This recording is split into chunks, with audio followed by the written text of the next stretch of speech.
than being lost in the wilderness.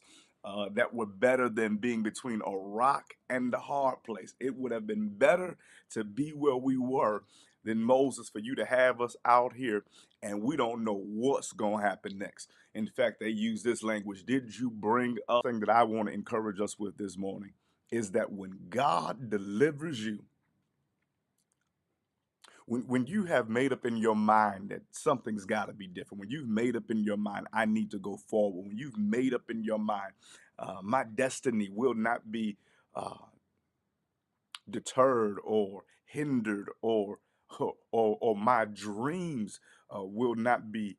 Um, will not meet their demise because of my enemy. When you make up in your mind that God has called me for more, to be more, and you make those necessary decisions to remove yourself or to separate yourself or to do what is necessary, not just to see your children survive, but to see your dreams survive, to see your passions live on.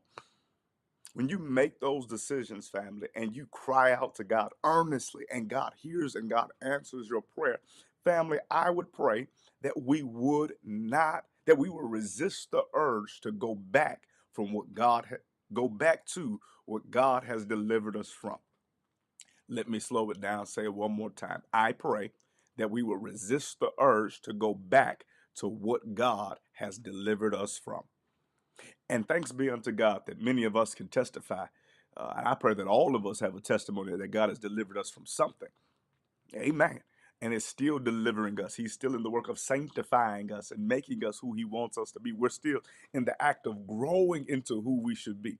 If we can inhale and exhale, if we got breath in our body, God is still using us and God still wants to grow us and make us better. But I pray that if it's our testimony that God has delivered us, I pray we will resist the urge to go back to what God has delivered us from. Amen. I pray that we will resist the urge to go back to what God has delivered us from. But family, one of my favorite scriptures in all of the Bible is Psalm 34. Opens up, I will bless the Lord at all times. His praise shall continually be in my mouth.